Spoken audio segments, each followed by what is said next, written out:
Welcome to the All About You podcast. My name is Sheila and I am your host.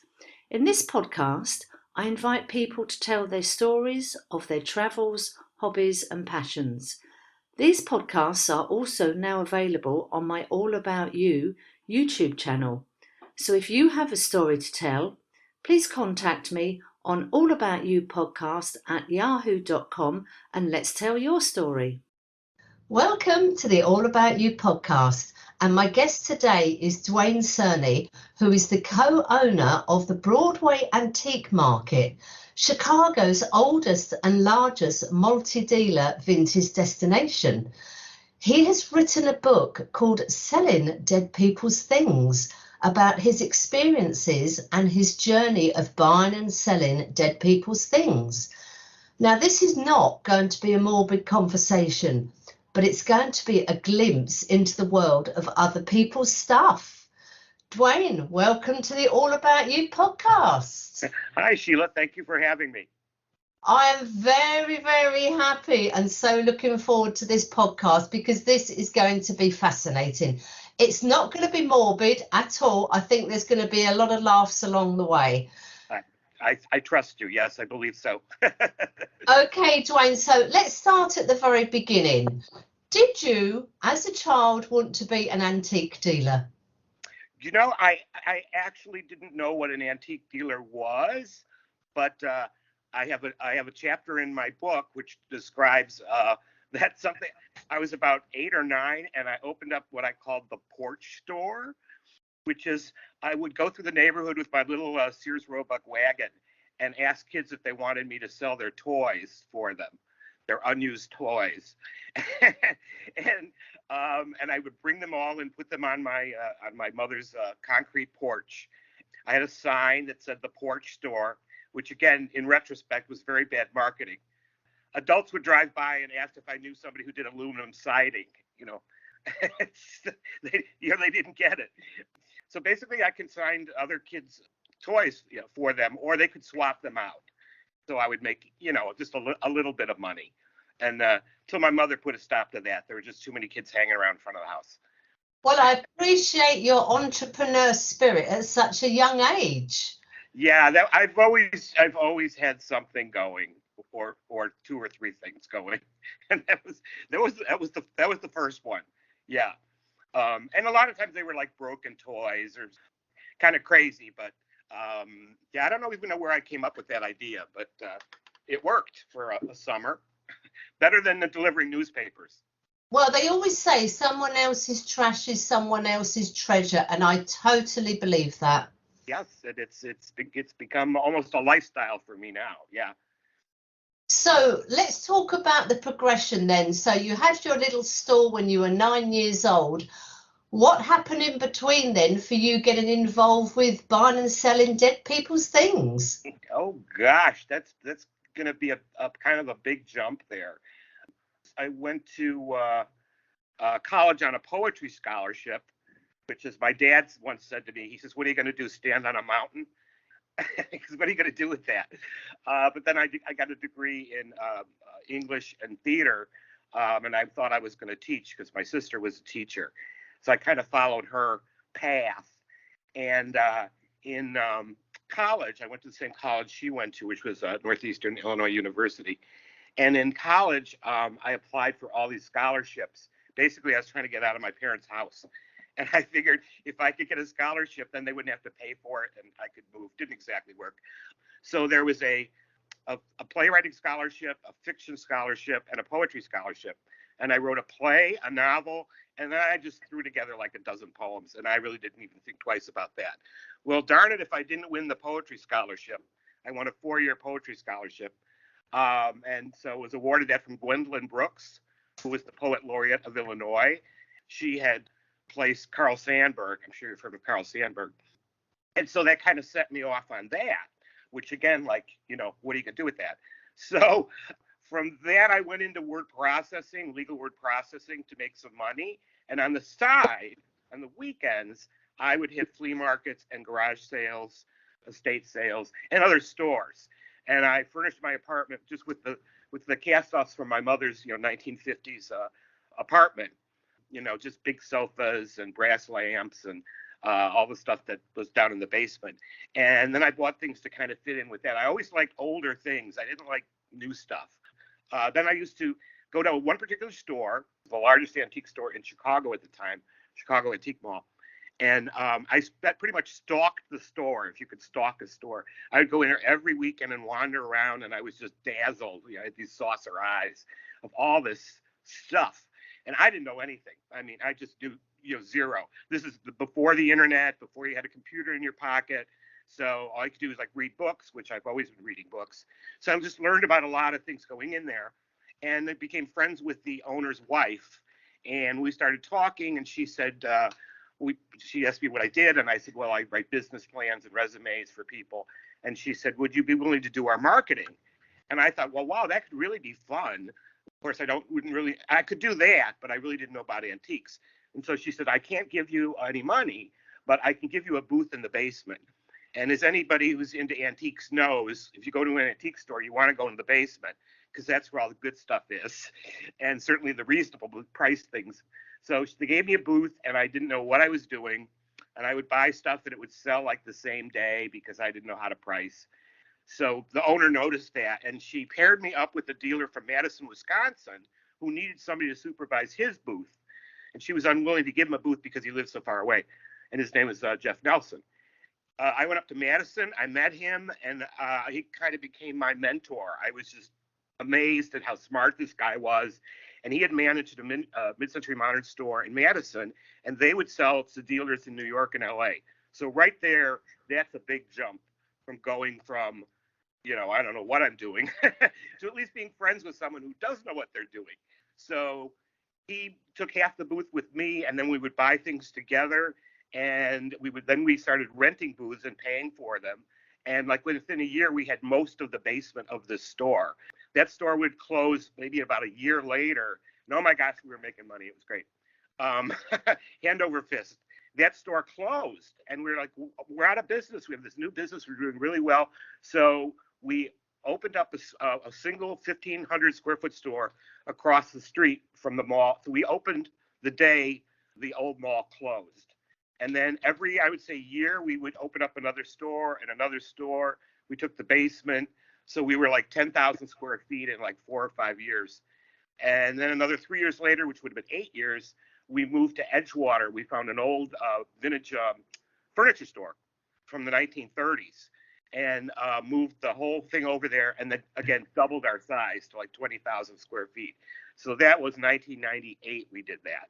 So officially then, and ending the story with now, we're now the oldest and largest antique store in Chicago. There's the story. It's absolutely fascinating, and I love the fact that your career path was something completely different.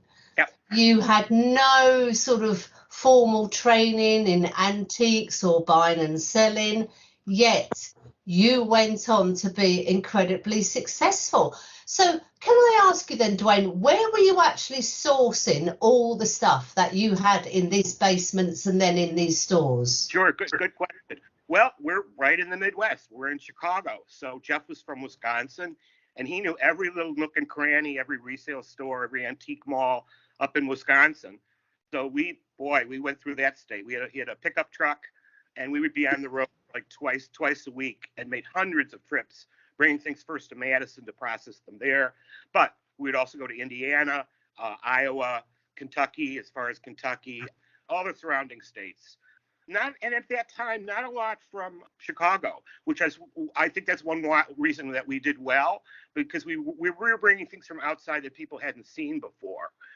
I really learned a lot about, which is something I want to talk to, and why I wanted to talk to you today, is because people are really good, and I'm sure you'd agree, are really good at buying things. A smart shopper, and getting a value and a deal, and nobody's selling you anything really, right? But we're not good sellers. Part of this is what it's going to be about today, because in processing things, you need to sell these things. We'll talk about donations later, but you need to be a good seller. And in between, I had gone to, of all things, Second City, which is a comedy school here in Chicago, if you've ever heard of that. And I learned a lot about selling. That was a great class to take for just anybody in business, because you basically, again, you don't talk anybody into anything. There's an art and a science to it, and I think that was one reason why I was good at it. And here, Jeff had already managed a really good store in Madison, so he was good at it, and so together we were really good at it. You were doing really, really well with these stores. Your partnership was working. You're going out there and you're finding all this stuff. Where are you finding this? Are you literally going to house sales and estate sales? We went to a lot of stores, and meaning antique stores, and would look at things and said, this would sell for more in Chicago. We could get more for that. A lot of the original merchandise, that's where it came from, other retail stores. If you're a dealer, they'll give you maybe 10% off. And if you have a tax number, you don't have to pay sales tax. So there's margins there. And we were always like, well, gee, if we double our money or triple our money, that's great. I've since learned that dealers can come in from New York or LA, and even now, if they can't make 5 or 6 times their money, they're not going to buy it. So you needed to buy it sharp and sell it sharp. And it's the same thing. We'll talk about that when other people have to, deal with such things. But initially, we were really buying from other stores. We did some auctions. Really didn't have a whole lot of luck at auctions. It was just too competitive. You only need 2 people to run up a price, and then you're overpaying for something. And you can't really overpay for something. That's bad. One of the biggest growing businesses we have now is sort of the storage lockups. And my understanding is we've basically filled our houses, we've filled our cupboards, our garages, our sheds and everything else, and we've run out of space. And we're like, rather than sort through it, just transport it somewhere. And then when I get time, I'll go down there and I'll sort through it. But that's where it all goes horribly wrong, because we don't do that. And we've even got TV programs now where people are buying a lockup, and really you get, the shutter goes up, people bid on it. So that's, spurned a whole nother business. But yeah, we just seem to be buying more and more stuff. Yeah, you can see the cycle there. It's like the circle of resale life, right? Because those storage locker sales are people who have fallen behind on paying their monthly fee, and then that's why there's a sale. I'm totally against storage lockers. They're extremely expensive. If you're having to do a storage locker, that's a sign from God that you're not taking care of things. And I'm not telling people that, you need to live with all this stuff. You need to start addressing it before you get to that point. I mean, I know people who have half a dozen storage lockers. Oh my gosh, it's so expensive. That's actually in Wall Street, that's one of the best investments you can make, are the companies that build those storage locker places. So think about that, because they know, it's going to be human nature. So yeah, huge growing thing here as well. But I've helped a lot of people just to get out of their storage locker so they can get away from those monthly fees. It's rather an addiction. It's not good. Let's get on to some stories now then. So, buying and selling dead people's things. Oh gosh. Well, I do want to say that, because I certainly don't want to mislead people. What we're going to talk about today is just really kind of helping people. How do you address when you either inherit these things, or it's your own personal things, and I have some solutions for that, right? But I do want to say that's not what this book is about. Just, I don't want to mislead anybody. These are my experiences in buying and selling. And some of them are very strange, because I've gone on just like thousands of sales. So I always say, there's 30 stories in the book, but it's not like every time I turn around something insane happens. It would seem like fiction, but it's also based on, some 20 years of this. One of my favorite ones was a friend of mine told me that there was an old gentleman who had a hardware store, and he was like in the middle of rural Indiana, and he was retiring. And he said, in the basement, it was a huge place. It was a kind of a town where there was a stoplight, and that was it, right? That was the town, was pretty much his hardware store. And he'd been there for years. And so in the basement, because they had sold all this wood and stuff over the years, he built a Wild West town.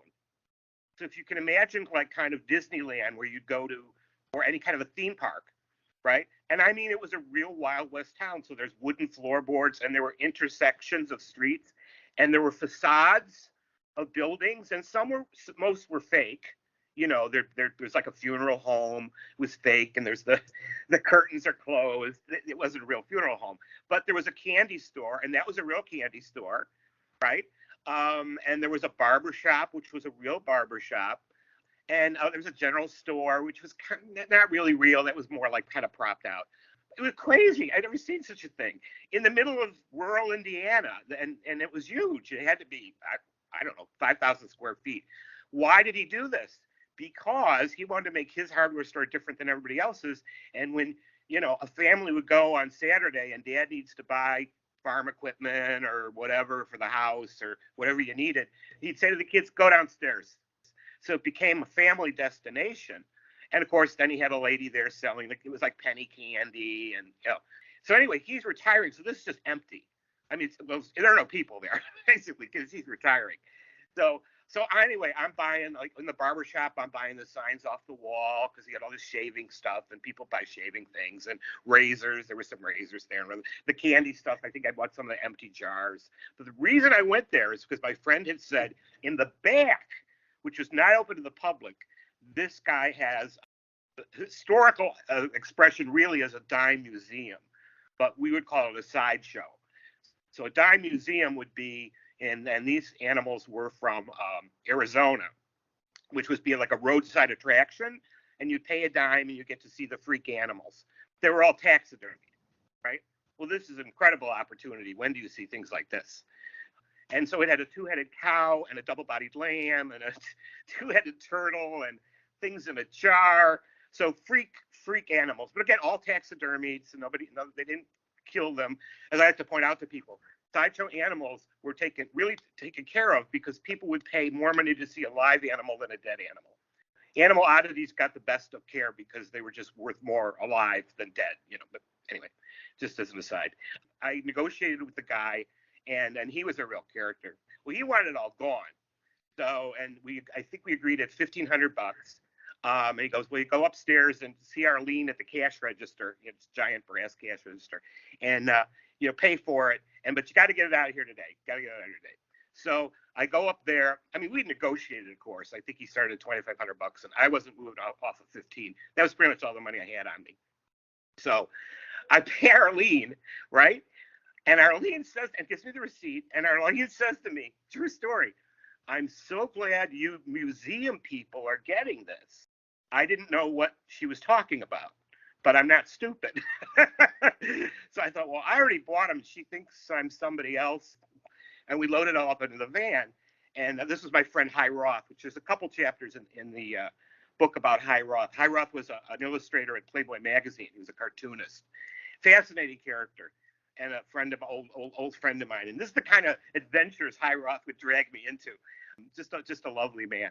So we get in the van, and I'm going, what is this? What is this? Arlene says we're the museum people. And he says, I got tipped off. The Field Museum has an appointment here in an hour. Field Museum of Chicago. They were coming to buy this. He says, so I thought, let's get here early, and maybe we can just buy it in front of them and ahead of them. And of course, that's what we did. Now, subsequent to that, and we won't get into the whole thing, but that cow got me into propping movies because that next Halloween, I had it in the window of my store, and I got a phone. All kinds of people called and wanted to rent the cow, and I wasn't renting it. It wasn't for sale. It was just to get people to come in the store. And a guy called and he said, hey, I'm in town making a movie, and I was having dinner at a restaurant across the street, Mia Francesca, and I'd like to rent the cow. And I said, the cow's not for sale. And the guy says, no, you don't understand. This is Oliver Stone, right? And I said, sure you are, buddy. And I hung up on him. The next day, a young lady calls me, and she said, Oliver Stone, who was in town, he's making a film called Natural Born Killers. And he called, and someone there hung up on him. Was it you? And I said, yeah, that would be me. And she goes, well, he was really upset that you hung up on him, but he still wants the cows. So I rented the cows for a week for $1,000. And after that, to this point, that's many years ago, it's actually in the boxed edition. You can see a part. What they did is they put the cameras behind the cows, so you see the cow's perspective in the woods. Hollywood. This is why movies cost $100 million, right? So that's got us cropping films to this day. To this day, we're doing the TV shows this week. We've done hundreds of TV shows and films and plays at the Goodman and commercials, and it just goes on and on. But that opened the door for it, also because it was something that unusual.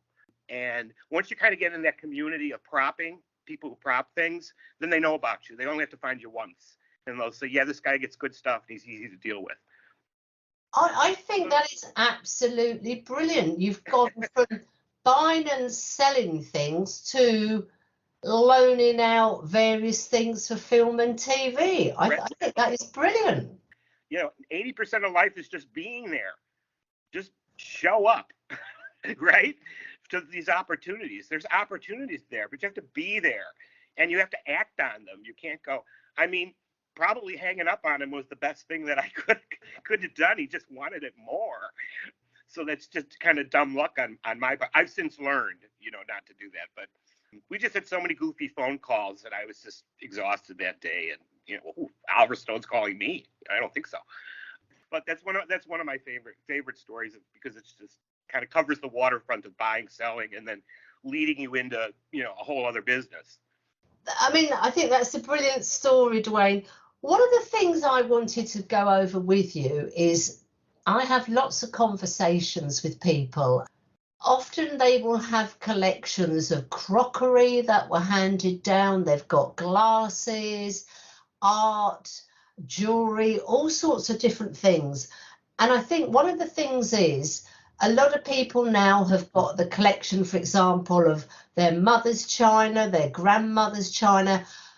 They live a different life now, and they really don't know what to do with all this stuff. It's all beautiful stuff, Waterford crystal and beautiful china. Not the sort of thing they want to use on a daily basis. They're frightened to use it anyway in case it gets broken. But they think, well, I don't know what to do with it. My children don't want it. When I go, what am I going to do? And I always say to people, try and use it. I remember when my dad died, I kept one of his cut crystal tumblers, and I use it every single day, even just to drink water from, because for me, it's beautiful. I love it. Yes, it could get broken, but I would rather have the pleasure of using that every day than have it stuck in a box, not seeing the light of day. Can you just give us your thoughts on this sort of problem? Well, first off, I think that's a lovely tribute, and more people need to listen to you. And that's as a suggestion. So, okay, this is like the number one question, especially when it comes to dinnerware, because as we know, people just don't entertain as they used to. So, I have the service for 12. It's like, just stop. Dinnerware is one of the toughest things. And we could talk about things, and just everything is different as far as what you should do with it. First off, we're all so blessed in that we have the internet, and you should first, if you're saying one really doesn't want it, and if your kids don't want it, they won't want dishes. But kids now are actually kind of looking at this because it's green. And they don't want to buy something new. They'd rather have something old.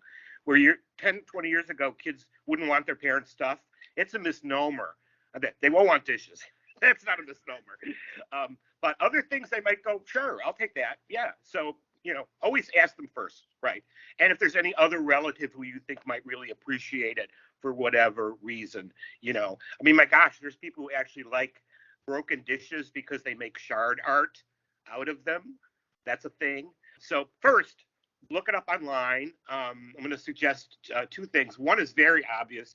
which is just looking at eBay, but don't look at what people are asking for on eBay. Go on the left-hand side, about the middle of the page, and it says sold. What things actually sold for. That's the only time you should look at eBay for anything valid, because that's reality of what something actually sold for, not what some goofballs thinks they can get for it, because we don't want to be goofballs. The other site is called WorthPoint. WorthPoint. I think you can you have to. There's a fee, but I think you could just do it for a month. It's rather inexpensive, and that canvases all the sales, many of the sales, even globally, from auction houses and eBay results that go back further than 30 days. It's fantastic. That being said, let's just say this dinnerware, and you find it and you say, wow, okay, I see this sold for like $800, but it sold back in 2011 because it'll go back. Well, there's the good and the bad of that. It's just, at that point, it's just kind of a number. It has value because somebody paid for it, but that was 11 years ago. So whatever you're looking up, keep that in mind. Something, a more current value is closer to what it's really going to be worth, what someone sold it for. But the older it is, it's debatable. There are things that increase in value, Native American jewelry. I was thinking last night, for you, since we're talking to like an international audience, people really like things marked West Germany, because there is no longer a West Germany. So, and West Germany tended to make a lot of pottery, and very mid-century pottery, given the time, 50s, 60s, things like that. So that's something that's increased in value, where before it was like, who cares? All these things are very niche. It's kind of divided up into, depends what it is. So first, look it up.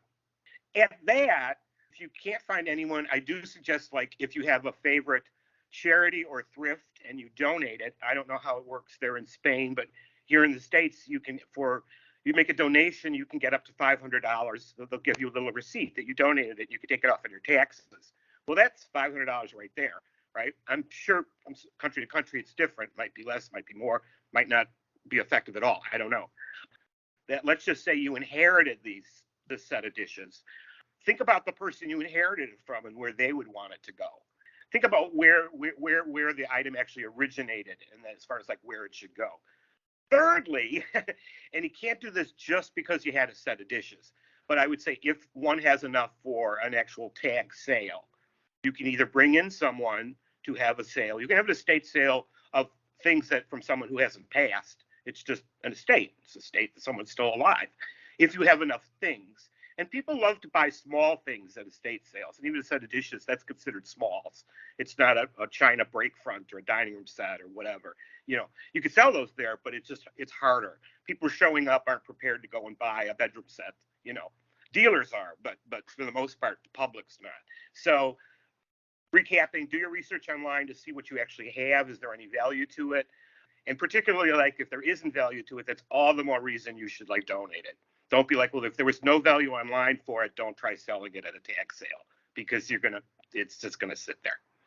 I think one of the problems is, if we sort of referred back to, Aunt Alice's set of china, we've often inherited this through maybe from our parents' generation, and it's the thought that if we get rid of it, it's a disservice to that person. It's a disservice to their memory. And whenever you look at these programs about decluttering and organising, people are pretty good until it comes to the sentimental stuff. Everybody seems to grind to a halt. It's like, I really will never use this. I don't even like it, but it belonged to great Aunt Mabel. And that's where people get stuck. As you say, that person's china is not that person. You're still going to have the memories of that person, even if you don't have that china. You might decide to keep one very small vase or an egg cup or something if you want to do that. It's that sentimental connection that catches everyone out. It slows it all down. Yeah, absolutely. And with what you just said there, I always say that's my social worker hat that I put on. And I actually have a friend who's a social worker who occasionally I bring into things going, help me with this, because this person is so stuck. And we need to break through that. And it can be done. And you know what? so often they're so relieved that there was a solution found, especially when you can say, look at the joy that the item is going to bring the next person. As I always saying, we're the temporary. Humans are the temporary. The objects, for the most part, they go on and on and on. Yeah, they might get chipped or cracked a little there, but some of them destroyed. But for the most part, they go on and on. And you'd want that. And so that's no disservice to the person's memory. I love the idea of just keeping one thing. I know we talked previously, and maybe you want to relate that story about jewelry. I thought that was very touching. About that's a way to handle something. Yeah, I mean, because basically what I had jewelry pieces from my mum and my mum's mum, and I sort of went through it, picked out a few pieces I would wear. The rest I thought, okay, I'm never going to wear this. I went to speak to a jeweler I knew, and I said, okay, this is the problem. I'm never going to wear this. What I would like to do is sort of trade it in for something I do want. And that's what I did. I ended up getting a beautiful ring. And although it's not directly a piece from my mum or my nan, it's basically a piece that I love and I consider to be from my family. And it really did solve the problem. I treasure it as if it was a family heirloom. And I would certainly recommend, and I think particularly for women, we've all got little jewelry boxes or a little envelope or box. If you're not going to wear it, talk to a jeweler, see what they can do, and see, even if it's a little pair of earrings, yeah. Fine. You've still got the memory, you've still got the sentiment, but you've actually got something that you love and will wear.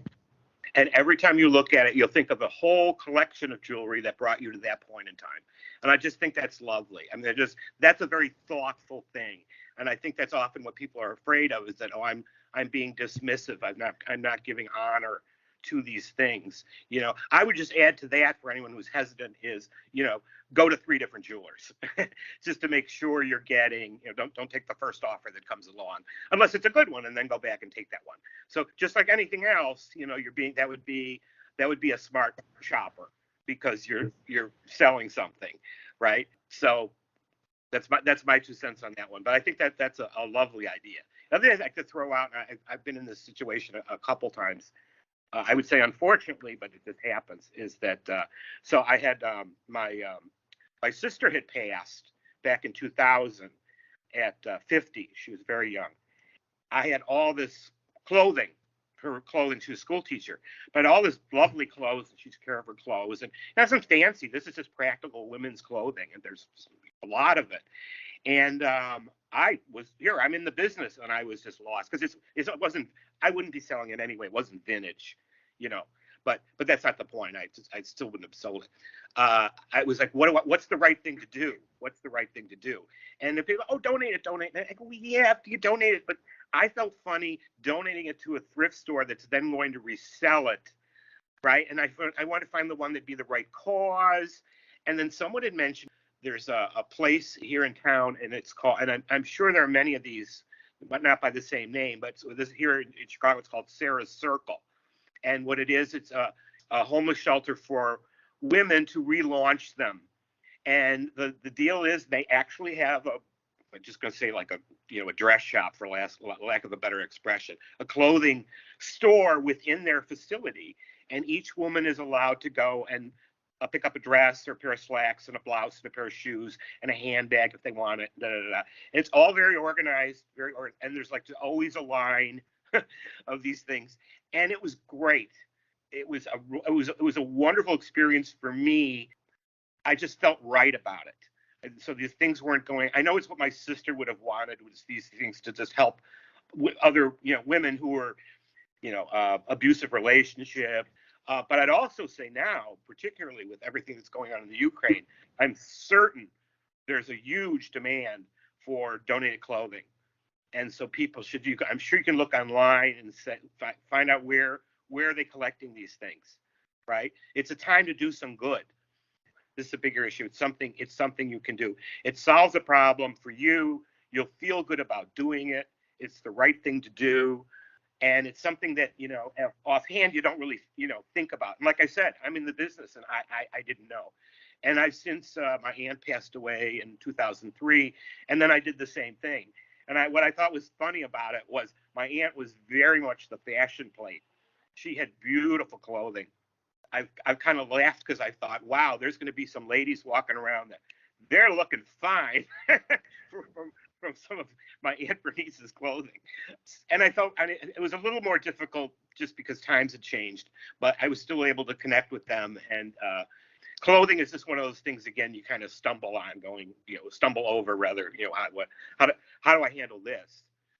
Especially as a guy, women's clothing, I don't know. A lady had her husband's clothing that obviously he had passed away, and she decided to get his ties. She cut the ties and she made a patchwork cushion of his ties. I mean, she was very, very crafty with a sewing machine.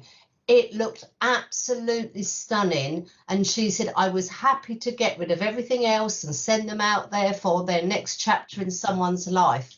And she had this beautiful cushion made from all his ties. And I thought that was just phenomenal.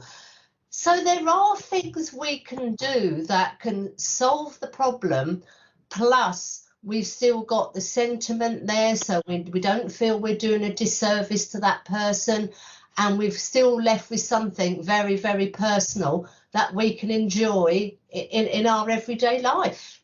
Exactly. It's kind of thinking outside the box too on some of these things, getting creative with it, and there's a much greater personal satisfaction in that. I mean, you'll be happy with yourself that you kind of figured out a good solution to a problem. And that's lovely because, again, it's taking a collection of things and making one thing. And then she has that, and then it means so much to her.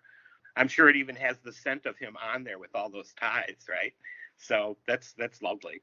Well, I have to say, we did say at the beginning of this conversation, Duane, that it was not going to be a morbid conversation. I think we've had some brilliant stories. We've found some really out of the box ideas for dealing with the problems we're all going to come across at some point in our lives, with getting rid of our things, getting rid of family relative things. I think it's been a brilliant conversation. It absolutely has. You've given me inspiration. Oh, well, that's good. So we'll obviously put links to the book, and we'll put all the links with social media. So if anybody wants to get in touch with you, wants to buy a copy of your book, Duane, thank you for a really brilliant conversation. Thank you. Yes, anybody wants to contact me, you can just email me. I'm all over social media. I'd be happy to answer your questions. It's pretty much what I do. Oh, Wayne, thank you so much for being a guest. Thank you. Thank you, Sheila. Bye-bye.